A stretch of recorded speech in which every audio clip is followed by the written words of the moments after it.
Chapter 1. Anissa. How much longer will I have to be Marcus's instrument of death? Marcus Carver, head of the Carver clan, and my chief tormentor. Who was I to complain? I signed up for this gig, didn't I? Not that I had much of a choice, as far as I was concerned. It was safe to say I was tiring of that role as I walked down the long, lushly carpeted halls at a brisk pace.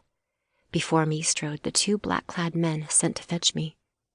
I did what I could to affect an air of insolence, to prove I didn't care what Marcus wanted that was important enough to interrupt my studies.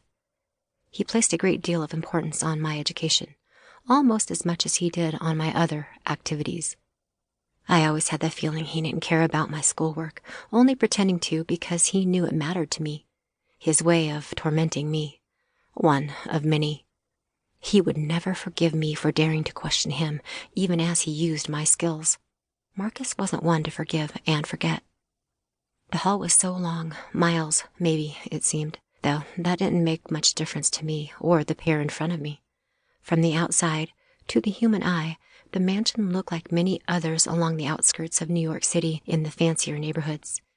I'd seen many of them while traveling under the cover of darkness, set far back from the road behind fences and gates and emerald green lawns.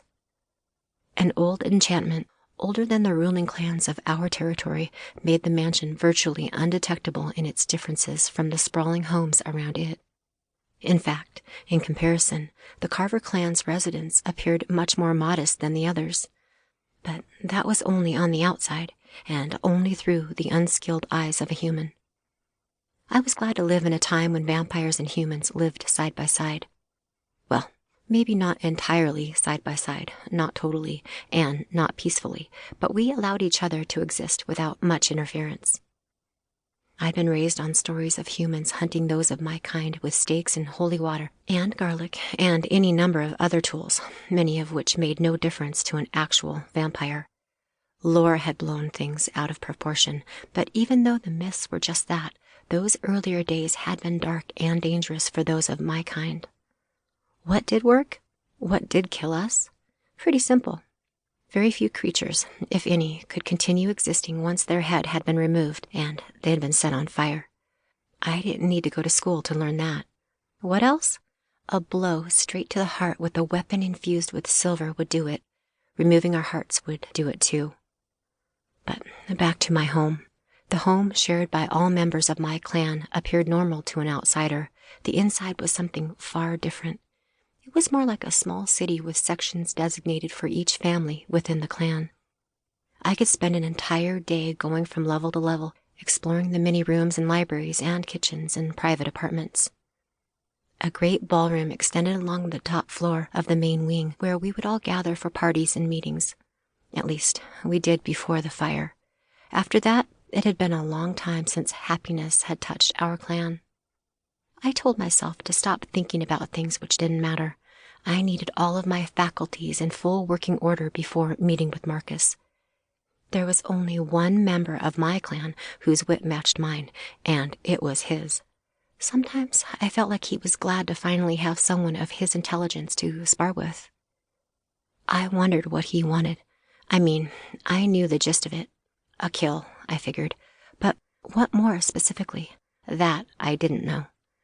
Not like the guards would tell me if they could. Only Marcus and I knew what I did for him.